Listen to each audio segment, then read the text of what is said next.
This is more Superman Silver Age Dailies, and we're continuing with part 3 of Superman's return to Krypton. As I was saying, Jonathan is courting a lovely girl, but he's getting severe competition from Greg Halliday. A handsome, smooth banker recently arrived in Smallville. Gasp! My father is observing Jonathan and Martha, who will become my foster parents when I am flown to Earth as a baby. Halliday is a scoundrel.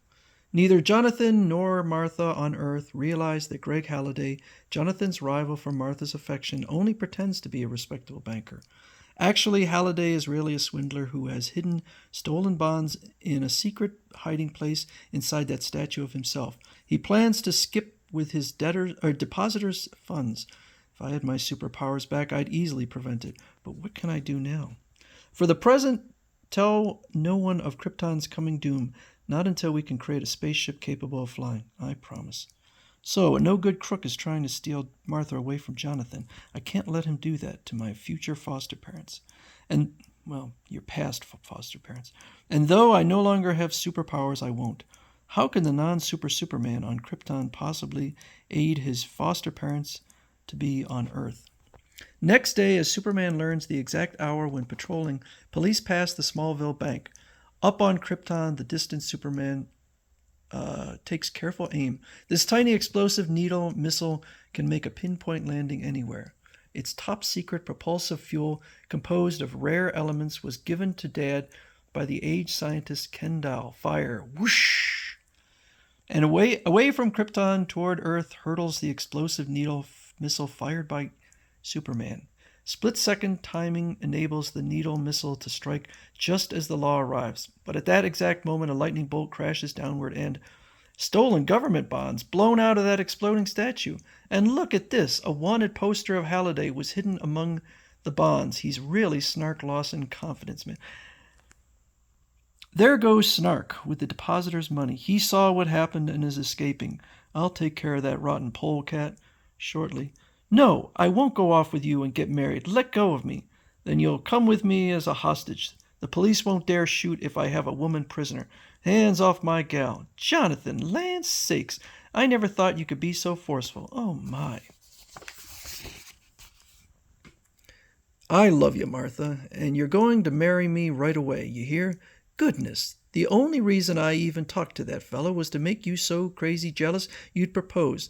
I'd never have married anyone but you anyway, darling. One difference with the comic. In the comic book story, they looked young. Here they do look older. They should look older. They should look only...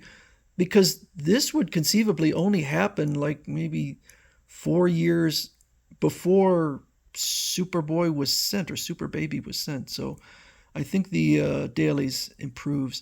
And up on Krypton, I forgot that fate can't be changed and that Jonathan and Martha would have married anyway. The law would have caught Snark anyway, too. I'll never know whether it was the needle missile or that lightning bolt which really exposed Snark. It was the lightning bolt. I didn't like that sequence. I thought I would have thrown it out of this story. Aiding Ma and Pa Kent on Earth with the needle missile suddenly gives Superman an idea. Who knows? Maybe fate can be changed at that. I won't give up without a fight. I'll tell Jor-El my idea. Perhaps he will agree that it will solve everything. As Superman explains his idea to Jor-El, you're right, Kendall's fuel, which propelled that needle missile, could send a space ark to Earth. How close is Earth to Krypton?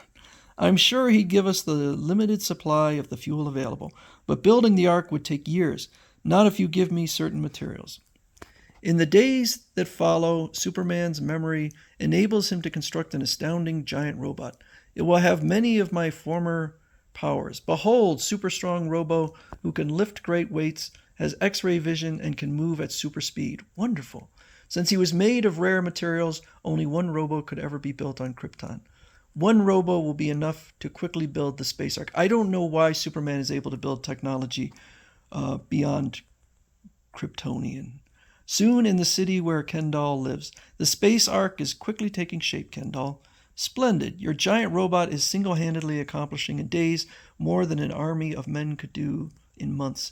The vital element in the fuel I invented is so rare on Krypton, there will only be enough fuel to take the ark safely to Earth. However, Kendall, if Earth has the rare element, the ark can make many such trips back and forth to Krypton before our world explodes. Yes, if Earth has the element.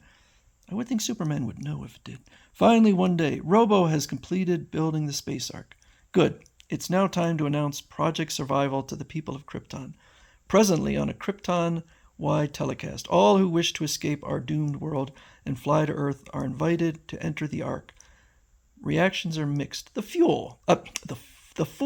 He has been panicked by a few quakes. I believe Jor-El. My family will go. On the day the space ark is to fly to Earth, I can hardly believe that we'll soon leave Krypton forever. If not, we will all perish. As Superman, his parents, and Lila fly toward the city where the space ark is located, thousands are pouring into the ark, animals as well as humans. Wonderful. I'm going to beat fate. After all, the lives of those I love will be saved. Suddenly, a ray stabs down from the heavens, and the city vanishes. The space ark, gone. Disappeared. What happened, Kal-El? I know, but I can't reveal my knowledge. Kendall insisted the space ark be built inside his city, Kandor. Oh, Superman, come on. In outer space, inside the flying saucer of space villain Brainiac. Ha ha! The super forces I released reduced the entire city to miniature size and transported it inside this bottle. I'll restore the stolen cities to their original size on my world, which was decimated by a plague, and rule a new empire.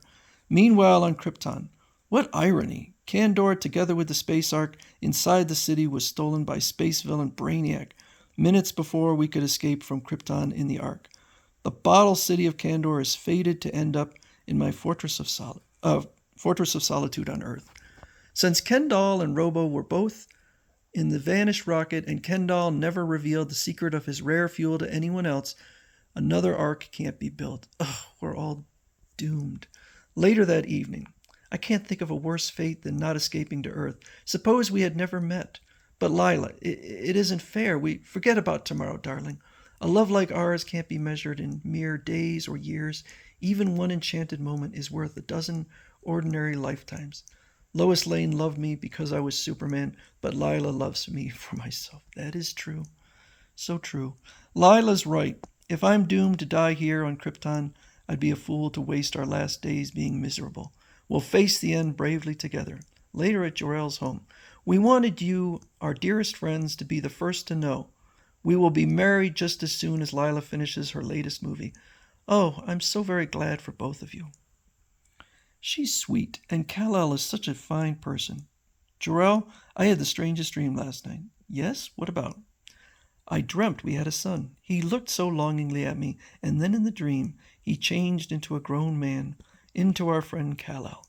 I must have had the dream because I hope to have a son who will grow up into a wonderful man like Kal-El. If we do, I'll name him Kal-El, after our friend. I won't give up trying to perfect a spaceship that can save us all. So will Superman end up dying on Krypton in the original explosion? We'll find out in the final section.